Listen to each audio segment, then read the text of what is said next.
रसूलुल्लाह सल्लल्लाहु तआला अलैहि वसल्लम सलातु व सलाम अलैका या रसूलुल्लाह सल्लल्लाहु तआला अलैहि वसल्लम। हज़रात, आज हमारी मजलिस का 9वां दिन है और हमने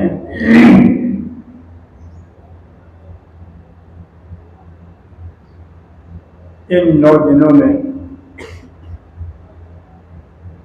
आप हज़रात के सामने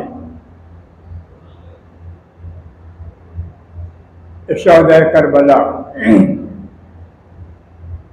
सैयदना इमाम हुसैन अलैहिस्सलाम और उनके ख़ानदान अहले बैत की ईसार और कुर्बानी का मुरक्का आपके सामने बयान किया और मदीने की रवानगी से लेकर करबला तक के हालात पर मुख्तसर रोशनी डालते हुए हमने इस बात की कोशिश की कि शायद हमारे जहन में सैयदना इमाम हुसैन अलैहिस्सलाम और शहदाए करबला की ज़िंदगी में जो हालात पैदा हुए, जो अज़ीमत आपने उठाई, जिसमें मर्द ही नहीं औरतें भी बराबर की शामिल थीं। अगर मैं ये सवाल करूं कि हम में से कितने लोग यहाँ मौजूद हैं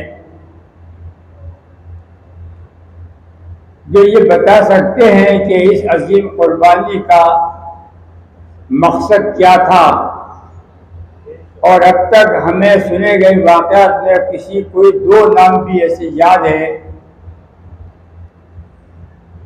जिनकी ईसार और कुर्बानी हमने हमारे दिलो दिमाग पर कोई असर छोड़ा हो।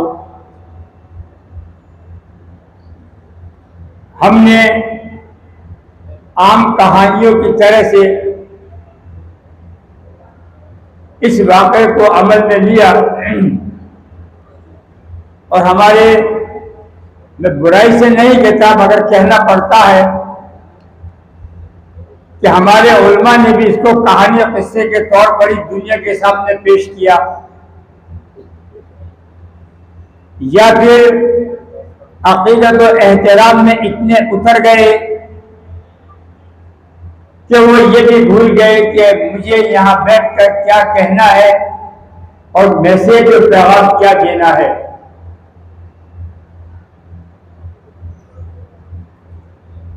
मैं हर रोज इस जुमले को दोहरा देता हूं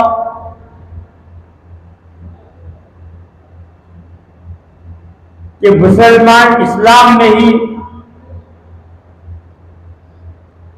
इमाम अली मुकाम की एक जात ऐसी है जिसने इस कायनात अर्जी में, यानी इस जमीन के ऊपर, वो कारनामा बेमिसल अंजाम दिया जिसका जवाब आदम नबी अलैहिस्सलाम से लेकर ईसा नबी अलैहिस्सलाम की उम्मत के किसी फर्द ने ये काम अंजाम नहीं दिया, ये हुनर नहीं दिखाया। और आक़ाए दो आलम सरकार मदीना हज़रत अहमद मुस्तफ़ा मोहम्मद मुस्तफ़ा सल्लल्लाहु तआला अलैहि वसल्लम की उम्मत में भी हुसैन अलैहिस्सलाम के अलावा सुबह क़यामत तक इसकी कोई मिसाल पेश नहीं की जा सकेगी। इमाम अली मुकाम ने अपने साहबजादे हजरत ज़ैनुल आबिदीन जो मैदान करबला में जिंदा बच गए थे,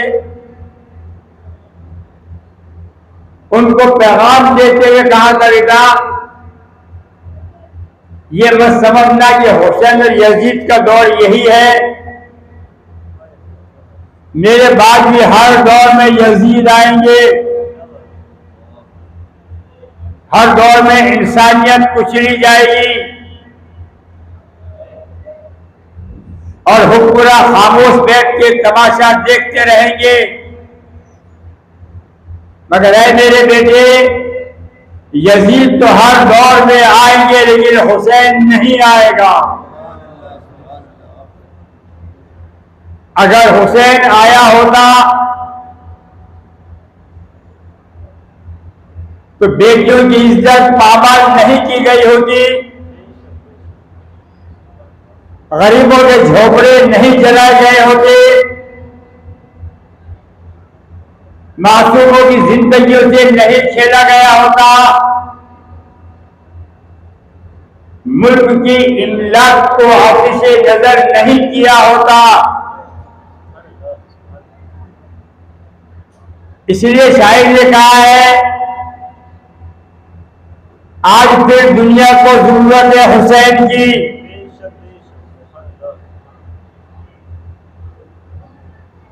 किसी माँ की कोख, किसी माँ की गोद वो लाल सुबह कयामत तक नहीं जन सकेगी, नहीं पैदा कर सकेगी, जो राई के दाने के बराबर भी हुसैन अलैहिस्सलाम के इशारों किरदार की मिसाल पेश कर सके। यह हौसला था सैयदना हुसैन अलैहिस्सलाम का, यह तालीम थी मौलाए कायनात अली मुर्तजा की, यह तरबियत थी सैयदा फातिमा ज़हरा की, और ये परवरिश थी जनाब मुहम्मद रसूलुल्लाह सल्लल्लाहु ताला अलैहि वसल्लम की, जिसने दुनिया में एक ऐसा हुसैन पैदा कर दिया जिसने दुनिया को बतला दिया चाहे दुनिया के कमजोर, नहीस, नादार और बेबस मजबूर लोगों, अगर दुनिया में बाइज्जत जिंदा रहना चाहते हो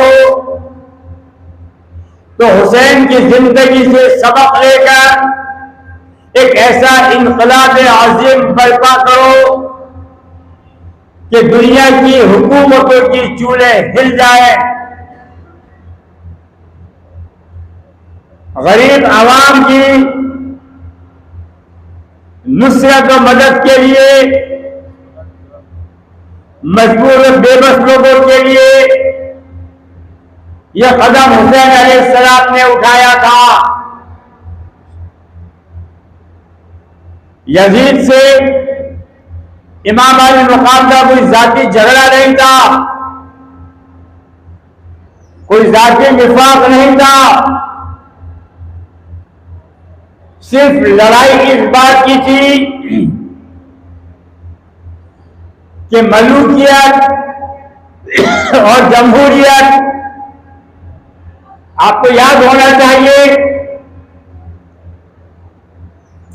हुजूर अगर मैं बताते हुआ तो पिछले तकरीरों में ये बात मैं उधर जाना नहीं चाहता, मैं इशारा करना चाहता हूं कि हुजूर अकरम सल्लल्लाहु अलैहि वसल्लम ने अपनी हयात तैयबा में अपना कोई जानशीन मुकर्रर नहीं किया। ये इस बात की अलामत थी कि अब मुसलमानों की किस्मत का फैसला मुस्लिम अवाम ही करेंगे और वही अपना कोई रहनुमा इंतखाब करके इस इस्लामी निजाम को चलाएंगे। बहरहाल हुजूर अकरम सल्लल्लाहु अलैहि वसल्लम ने अबू बकर सिद्दीक को मुंतखब किया, हजरत अबू बकर सिद्दीक ने उमर फारूक रज़ियल्लाहु ताला अन्हु को मुंतखब किया।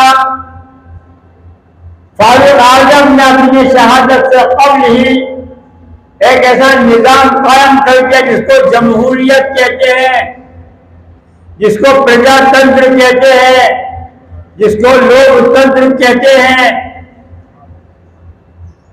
और वो इंतखाब का सिलसिला, वो चुनाव का सिलसिला सैयदना फारूक आज़म रज़ियल्लाहु ताला ने कायम किया। पूरे 30 बरस के बाद, कमोबेश 30 बरस के बाद, अमीर माविया के विसाल के बाद, यजीद के तख्त नशीन होते ही उसने जमहूरियत को मलूकियत में बदलने की कोशिश की। मलूकियत यह है कि बेटा खुद अपने बेटे का चुनाव, बाप खुद अपने बेटे का चुनाव कर दे कि मेरे पास जानशीन ये होगा। जैसा कि हमारे यहाँ होता है कि पटेल का बेटा पटेल ही होगा, काजी का बेटा काजी ही होगा, पीर का बेटा पीर ही होगा, बाप की गद्दी बेटा ही संभालेगा। यह हमारा जो पैटर्न चल रहा है ये इस्लामी पैटर्न नहीं है। यह मलूकियत है, ये जातियत है, यह खुदराई है, यह खुददारी है। इसको आप इस्लामी निजाम नहीं कह सकते। लिहाजा इस मलूकियत के खिलाफ खाली हुसैन अलैहिस्सलाम ही नहीं थे, उस दौर के जितने भी सहाबा इकराम थे करीब करीब सभी इसके मुखालिफ थे। मगर सबने एक बात पर एक राय कायम की कि अगर हुसैन अलैहिस्सलाम बैअत कर लेते हैं तो हम भी बैअत करने के लिए तैयार हैं। हुसैन अलैहिस्सलाम जानते थे कि अगर मैंने यजीद के आकर बैअत करी तो दुनिया के अंदर इस्लाम की शक्ल वो हो जाएगी जिसकी शक्ल आज हम देख रहे हैं। क्या शक्ल देख रहे हैं कि जब अल्लाह तबारक व तआला के नेक बंदों का जिक्र किया जाए, उनकी ईसार व कुर्बानी का जिक्र किया जाए, जब उनकी ईसार व कुर्बानी का पैगाम दिया जाए, जब ये बताने की कोशिश की जाए कि जिनकी यादें तुम ज़बानी तौर पर मना रहे हो वो सही तौर पर ज़बानी तौर पर मानने के लायक नहीं है, बल्कि उनकी इत्तिबा, उनकी इताअत अपने दिल से मानने की जरूरत है। जब दिल से माना जाता है तो इन्क़िलाब बर्पा होता है। जब दिल से माना जाता, जब कोई बात दिल पे असर करती है तो यकीनन वो अपने आप में एक इन्क़िलाब बर्पा कर देती है। अज़ीज़ान मिल्लत इस्लामिया, हुसैन अलैहिस्सलाम का यही एक इन्क़िलाब था। और इस इन्क़िलाब की वजह सिर्फ ये थी कि हुसैन अलैहिस्सलाम जानते थे कि मैं उस नाना का नवासा हूँ, उस बाप का बेटा हूँ, उस माँ की आगोश से मैंने तरबियत पाई है।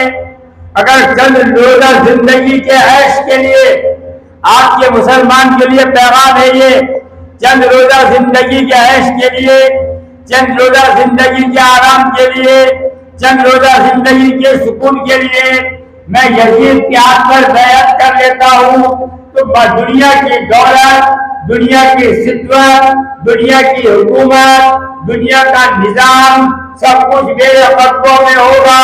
लेकिन रोज क़यामत मैं अपने आमाल की बल पर खुदा ताला के दरबार में बिल्कुल तही तक खाली खड़ा होगा।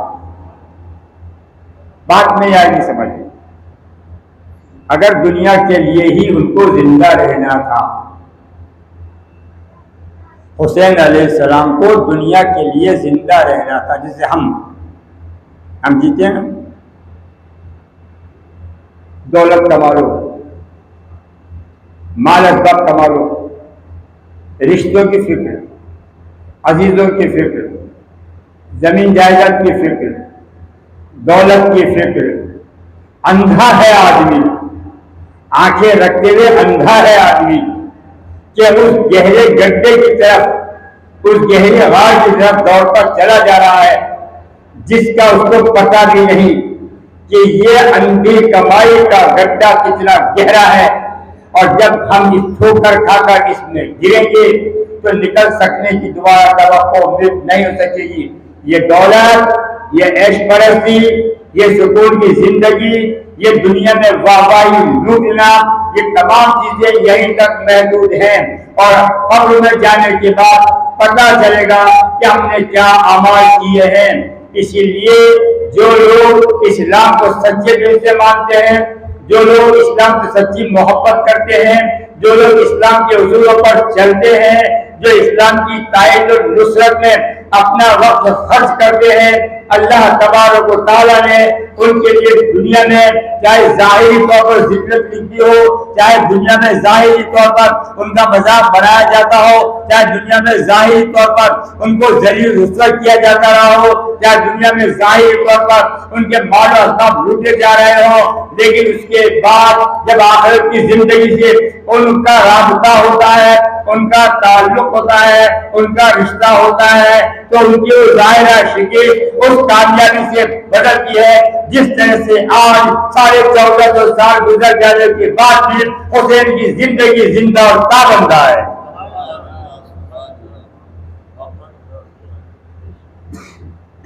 ये सबक हमको कहां से मिलेगा? ये सबक हमको कहां से मिलेगा? ये सबक हमको कुरान से मिलेगा।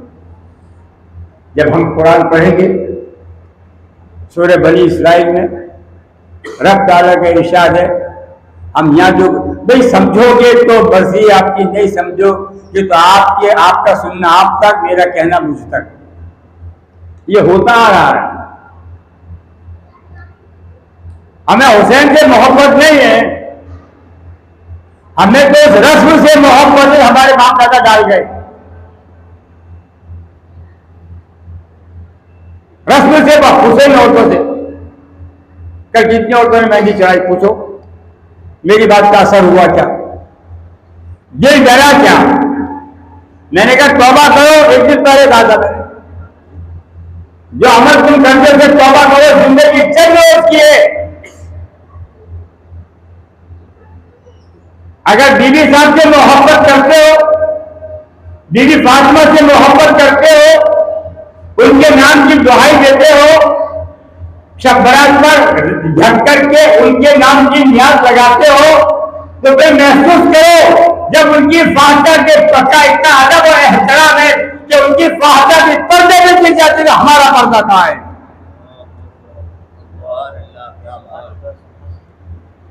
वो दो रोटी अलग से मिट्टी के बर्तन में रख के उस पर कपड़ा ढकना और बीबी साहब की नियाज लगा दो। अरे उनका जो पर्दा सुबह कयामत तक रहेगा, और कयामत तक ऐसी जिंदगी उन्होंने उनकी गुजरी है, और रोज कयामत उनकी जिंदगी का ये आरंभ होगा कि जिन औरतों ने उनके तरीकों का अपनाया होगा, जन्नत में उनके साथ ही होगी। क्योंकि नबी ने फरमाया मेरी फातिमा जन्नत में औरतों की सरदार होगी।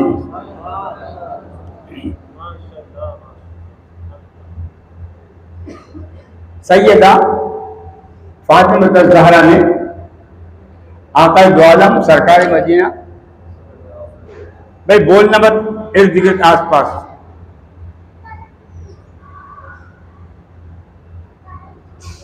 हुजूर अकरम सल्लल्लाहु अलैहि वसल्लम से पूछा, सूरह तहरीम में 4 औरतों का जिक्र है।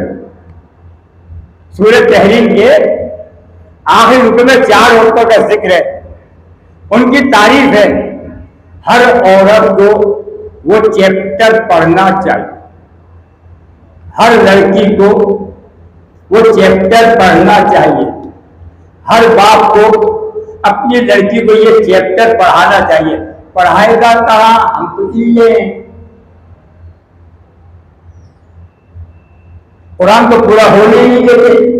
6 महीने में कुरान खत्म, जो कुरान मेरा 3 साल में 3.5 साल में पूरा होता है, लोग 6 महीने में खत्म करवा देते हैं। मेरे मदरसे में एक कुरान खत्म होने में 3.5 साल लगते हैं, एक बार फर्स्ट टाइम। जबकि दूसरी जगह 6 महीने में कुरान पूरे हो जाते हैं। और उस्ताद की जो है जोड़ा भी लेते हैं, 5 रुपए नजराने भी ले लेते हैं। मैं दाने के बाद जब तक 50 कुरान खत्म करा चुका हूं, कभी तो मुझे किसी ने 5 रुपए की मिठाई तक नहीं दी जाती कि साहब मेरे बच्चे ने खत्म किया, ये 5 रुपए तो ले लो। माशाल्लाह मेरे बच्चे बहुत करते हैं मेरे लिए, बड़ा जश्न मनाते, मुझे पूरा दूल्हा बना देते। जब कुरान खत्म करते हैं मेरे बच्चे मुझे दूल्हा बना देते। बड़ी मोहब्बत है उनको मुझसे, मुझे उस को शक नहीं है। सवाल पैदा ये होता है कि जिनके बच्चे कुरान खत्म करते हैं उनके माँ बाप के ऊपर क्या जिम्मेदारी आई होती है। चाहिए नहीं मुझे। मैंने सूरह तहरीर की बात की है, मैं उस पर बात कर रहा हूं।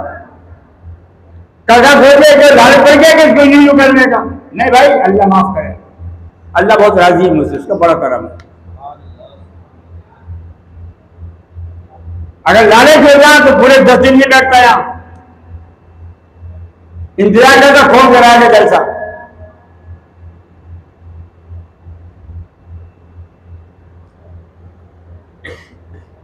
हजरत आसिया फिरौन की बीवी, हजरत मरियम ईसा अलैहिस्सलाम की वालिदा, कुरान ने इनकी बड़ी तारीफ की है, बड़ी तारीफ की है और ये कौसों में शामिल किया। और हजरत मरियम अलैहिस्सलाम ने कहा कि हमने सारे आलम की औरतों में से आपको चुन लिया, सूरह आल इमरान में। ऐ मरियम, हमने सारी औरतों में, सारी दुनिया के अंदर तुम्हें चुन लिया।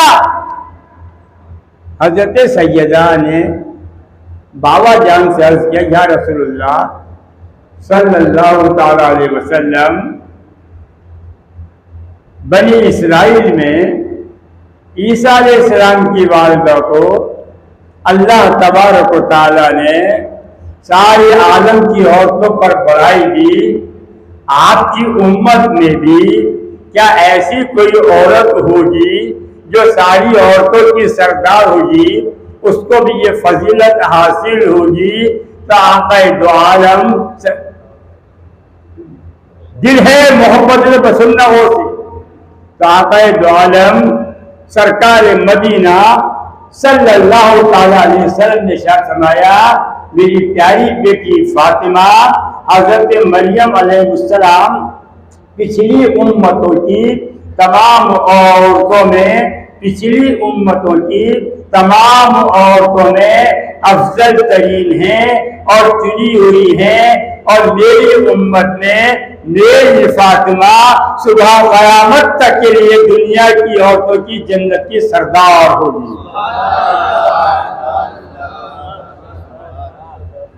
और तो आया कि नहीं आया मजा सुनने में? समझो कि तो मजा आएगा। हमको तो गीत गाने में मजा था, बने नहीं रहा तो हमारी शादी नहीं होती भाई साहब। अफसोस होता है ना। बहरहाल मैं अब ये कर रहा था क्या हुसैन, बात के बाद ऐसे मैंने ये बात कही, अगर हम समझना चाहें तो हुसैन की जिंदगी को समझने की हम कोशिश करें। इसमें बहुत कुछ है। अगर हुसैन चाहते यजीद की बैत कर लेते तो सारी दुनिया की दौलतें हुसैन के कदमों में होती। खुद यजीद हुसैन के कदमों में बैठकर हुसैन की मर्जी, हुसैन के हुक्म के मुताबिक दुनिया के फैसले करता। मगर हुसैन जानते थे कि ये वो जालिम शख्स है, ये वो नाहंजार शख्स है, ये वो दुनिया का सबसे बदतरीन शख्स है, बदआमाल शख्स है, शराब और जुआ इसकी शरीफ में भरा हुआ है।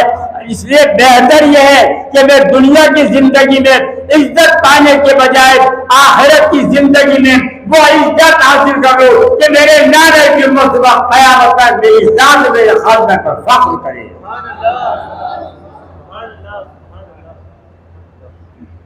खुशी दूर नहीं थी, 2 हाथ का फासला था। इमाम हुसैन से खुशी दूर नहीं थी। रख दिया कर भाई, तू मुझे डिस्टर्ब मत किया कर, दुरूद शरीफ पढ़ लीजिए। अल्लाहुम्मा सल्ली अला सय्यिदिना मौलाना मुहम्मद। हमने बीबी ज़ैनब के बच्चों की शहादत बयान की। कुछ दिल पे असर हुआ कि एक माँ अपने बच्चों को सिर्फ इसलिए कुर्बान कर दे कि हुसैन जो है औना मोहम्मद का मामूल ही नहीं बल्कि सुबह क़यामत तक आने वाली इस्लामी नस्लों का सरदार है। एक एक लफ्ज़ में पकड़ी में तोलिए, नहीं मैं क्या बोल रहा हूं, एक एक लफ्ज़ में तोलिए। सुबह क़यामत तक यही नहीं बल्कि जन्नत में भी सरदार है। इसलिए हजरत ज़ैनब ने कोशिश ये की कि ये दुनिया में भी ईमान है, आखिरत में भी ईमान है, क्यों न अपने दोनों बच्चों को इस इमारत को बचाने के लिए कुर्बानी दे, तो कुर्बानी देगी। हम दे सकते हैं। हमारी बच्चों की आंख में कांटा, कोई कंकड़ गिर जाए, रेत का टुकड़ा गिर जाए या कोई कम गिर जाए तो बर्दाश्त नहीं कर सकते। देखिए बचाए तो उसको रोना देखकर तसव्वुर करके देखिए उस बात के दिल पर क्या बीती होगी मैदान करबला में, क्या बीती होगी। चले आगे, चलिए आज की बात पर गौर करके दुरूद शरीफ पढ़ लीजिए। अल्लाहुम्मा सल्ली अला सय्यिदिना मौलाना मुहम्मद वसल्लम सलातु व सलामुन अलैका या रसूल अल्लाह। दुनिया में बहुत जंगें होती हैं। आज के जमाने में तोप और गोले चलते हैं, ड्रोन से हमले होते हैं, बड़ी बड़ी जंगें दुनिया में होती हैं। लेकिन किसी जंग में ऐसा नहीं होता कि मासूम बच्चों को निशाना बनाया जाए। किसी जंग में ऐसा नहीं होता। मैदान करबला में ऐसा हुआ। आइए खानदान अहले बैत का वो हुनर भी देखे और एक माँ की कुर्बानी भी देखे। जब बीबी ज़ैनब के दोनों बच्चे शहीद हो गए, हजरत अब्बास शहीद हो गए, हजरत कासिम शहीद हो गए, हजरत अली अकबर शहीद हो गए, उस वक्त एक 6 महीने का मासूम बच्चा जिनका नाम अब्दुल्ला अली असगर प्यास के मारे निढाल बेचैन 3 दिन तक जिस मासूम बच्चे के हल्क में पानी न गया हो,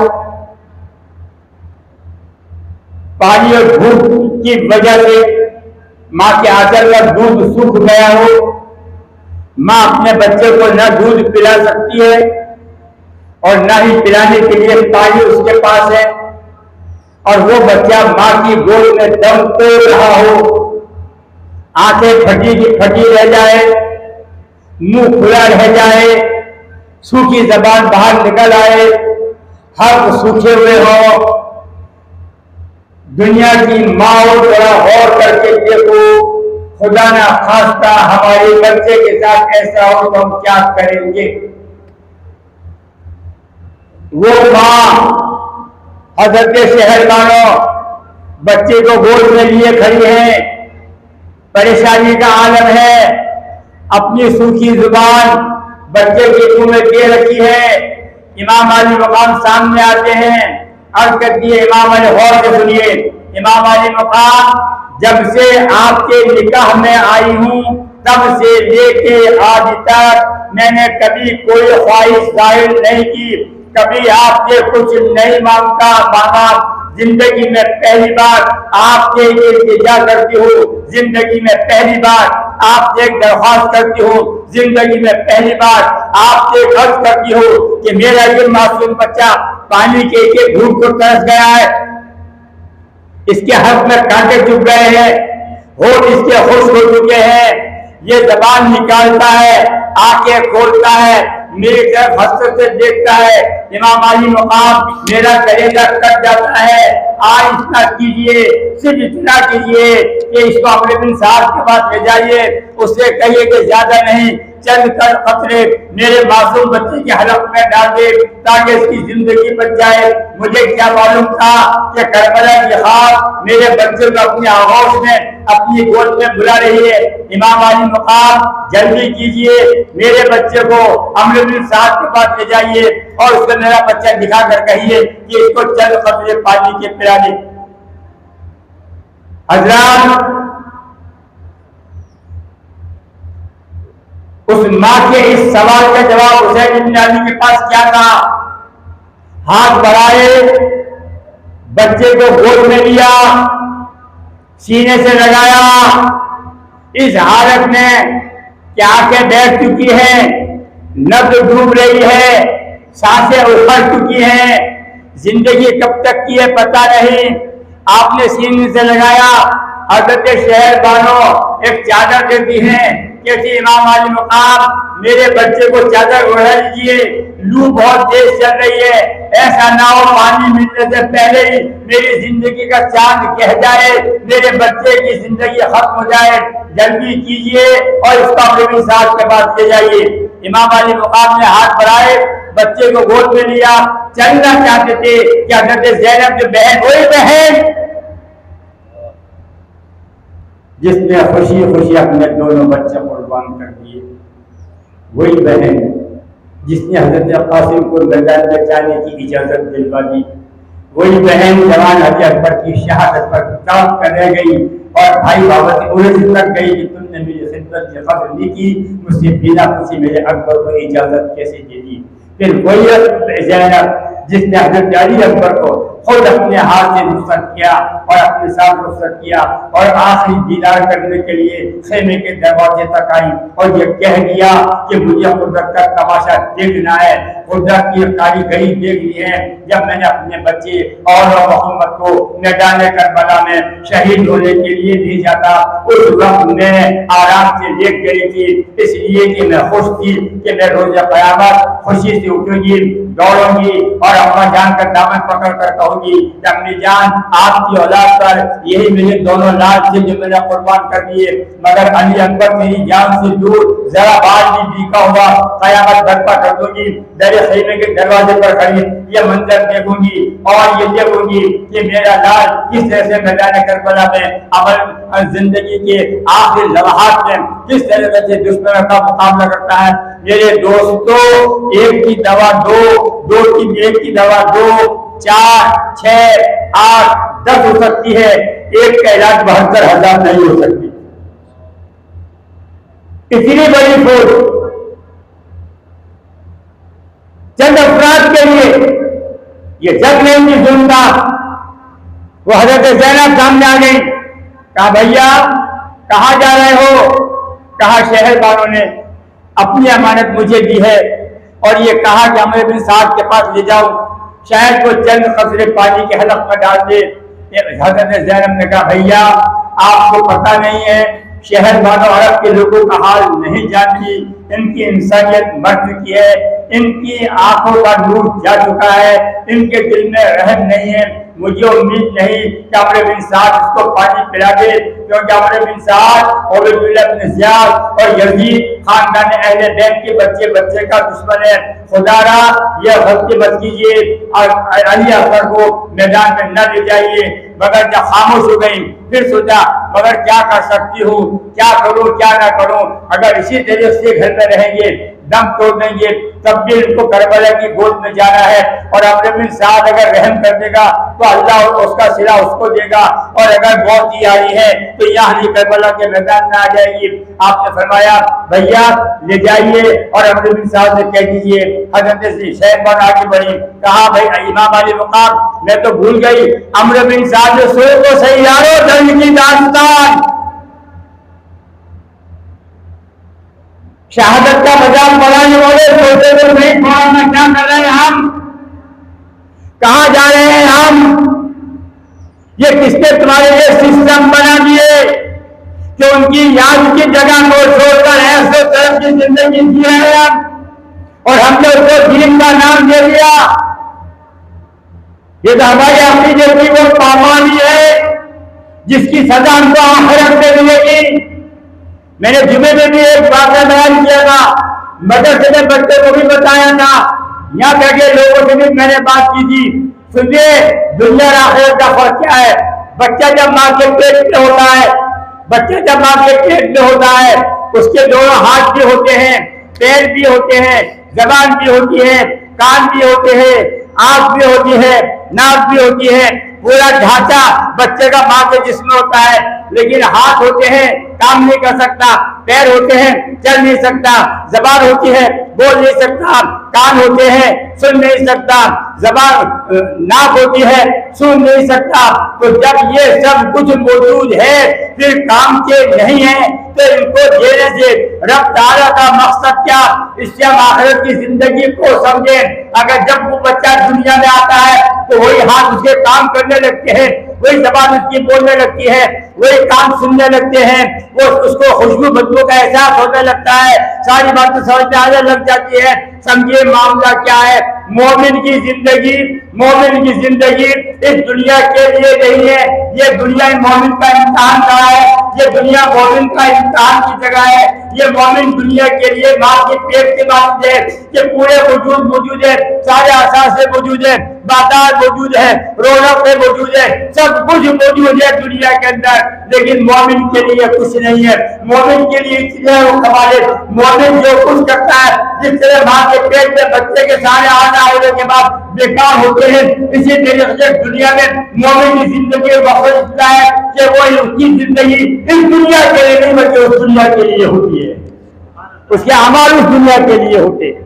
वो जीता दुनिया में है और काम आखिरत के लिए करता है। जीता दुनिया में है, काम आखिरत के लिए करता है। समझे बात को?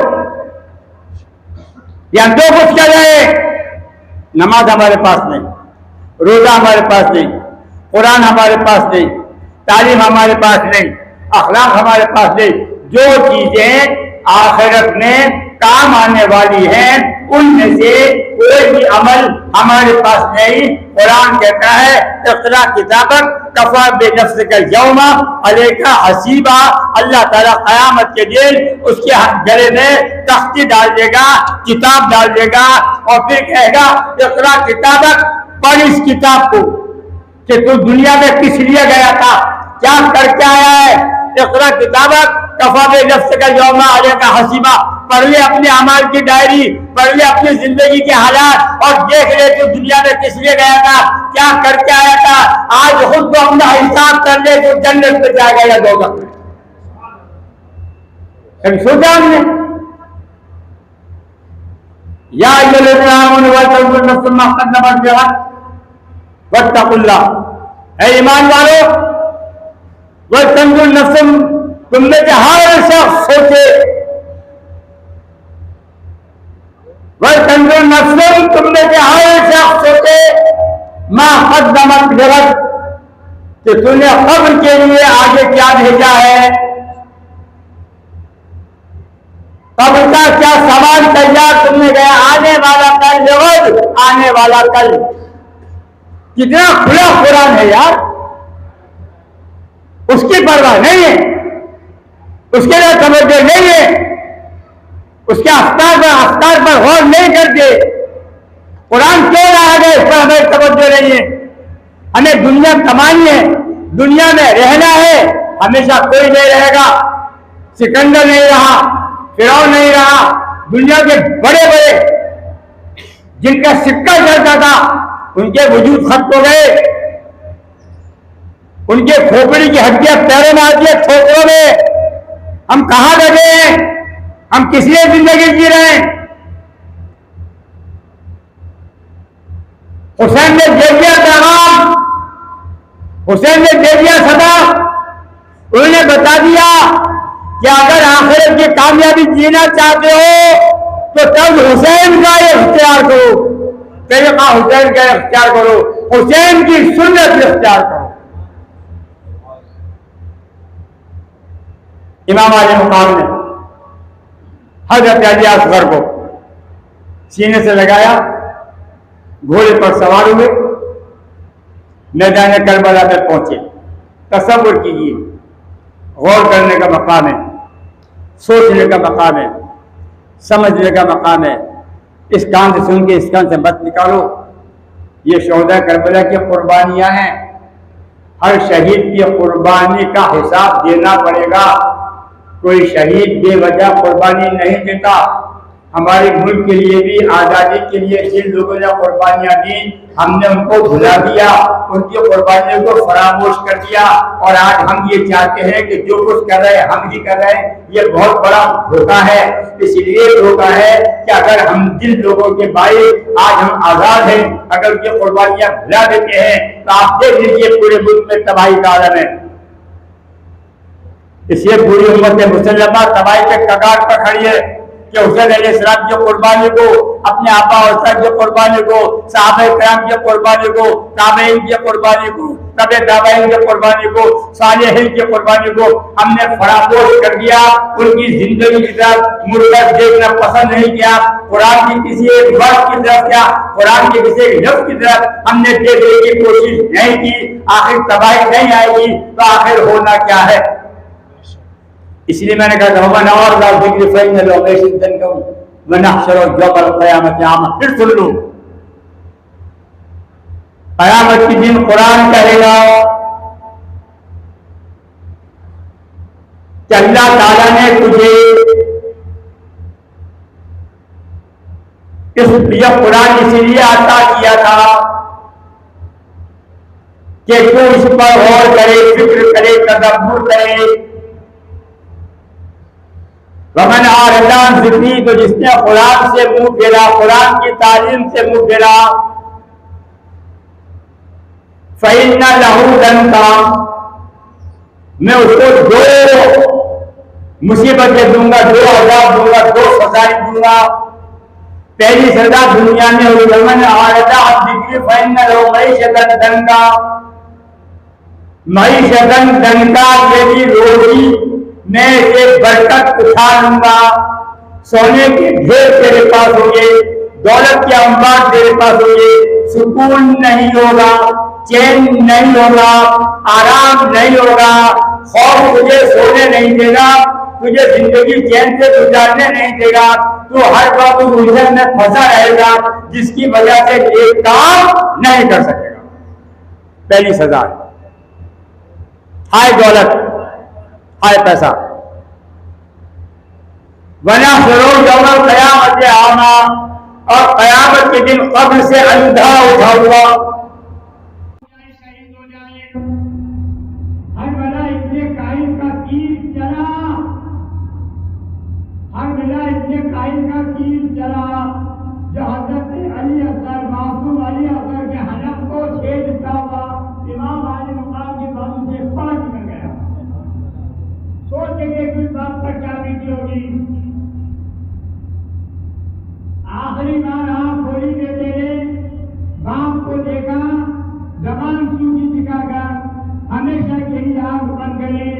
औलाद वाले माँ और बाप जरा तसव्वुर करके देखो, अपने सीने पे हाथ रख के देखो।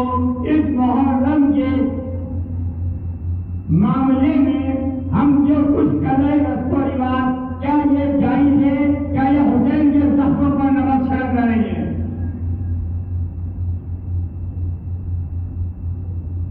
मत मानो यार, आज ही मानो ये कर क़यामत में मनवा दिया जाएगा। आज मत मानो कि हम तो बकवास करते हैं, मगर हाकिम मुझ पर बैठा है, आज ये मुद्दा ऊपर बैठा है।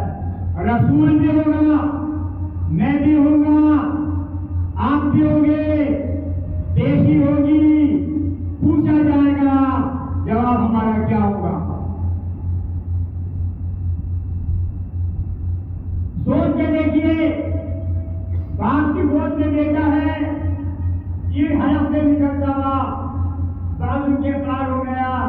औलाद वालों, सीने पे हाथ रखकर सोचो, इमाम वाली मुकाम में किस तरह से अपने उस बेटे के हलक से चीर को निकाला होगा।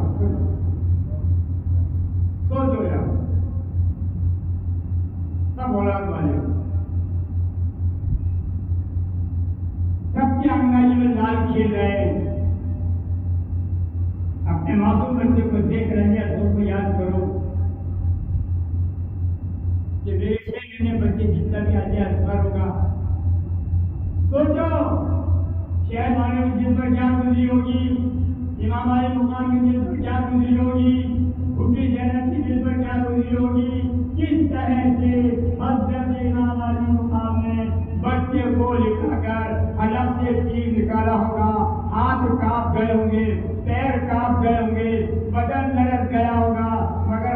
हुसैन तुझ पर सलाम, तेरी माँ पर सलाम, तेरे बाप पर सलाम, तेरे नाना सरवर आलम जनाब मोहम्मद रसूलुल्लाह सल्लल्लाहु अलैहि वसल्लम की जात अक़दस पर सलाम, जितना सब कुछ देखने के बाद भी तेरे पैरों में दर्द नहीं आया और सब्र का दामन तूने नहीं छोड़ा। सब कुछ सह गया, सब बर्दाश्त कर गया, न हाथ में लड़का पैदा हुआ, न पैरों में जुम्बिश आई, गाने सब्र इस्तक़लाल के शहजादे तेरी अज़मत को सलाम। दुरूद हाजी पर हम फ़ख्र कायनात ताज़दार मदीना हज़रत अहमद मुस्तफ़ा मोहम्मद मुस्तफ़ा सल्लल्लाहु अलैहि वसल्लम की ज़ात पर, जिन्होंने हमें ऐसा नवाजा दिया जिसने हमारी अज़मत के लिए अपने मौसम बच्चे का गला भी इसलिए कटवा दिया कि मेरे नाना की उम्र से क़यामत से ज़्यादा रहता है। और कीजिए और फिर बहुत बनाइए, फिर हम देखेंगे आप वफादार कितने हैं, फिर हम देखेंगे। हमने खुदा देखे गए हमारे क्या औलाद।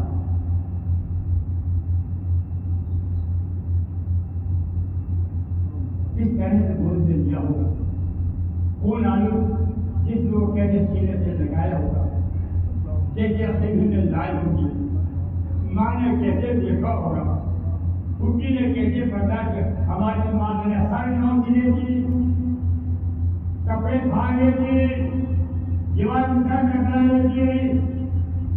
अरे सब लोग तय कर गए, सब मुझे सब मांगना। दुनिया कायम होने के बाद से लेकर क़यामत तक ऐसा शादी पैदा नहीं होगा, ऐसा शाकिर पैदा नहीं होगा, ऐसा इस्तक़लाल वाला पैदा नहीं होगा, ऐसा साबित कदम पैदा नहीं होगा जैसा कि हुसैन और नाना का नवाजा हुसैन हुआ।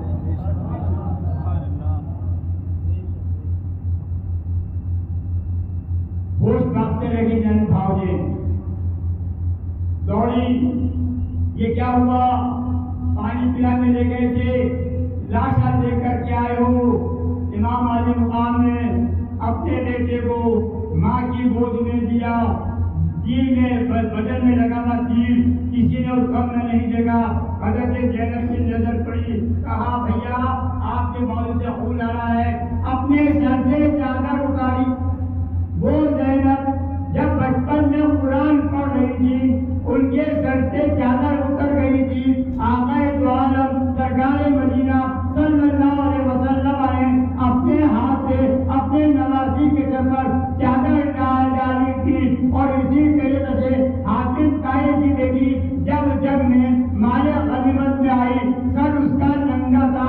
हुजूर अकरम सल्लल्लाहु अलैहि वसल्लम ने एक बेटी का सर नंगा देखा, अपनी काली कपड़े उतारकर हज़रत हाकिम ताई की बेटी के सर पर डाली और कहा कि अल्लाह तबारक व तआला ने इसकी इजाजत कहेगी, मैं तेरी इज्जत ढांपता हूँ। हमारा हाल क्या है?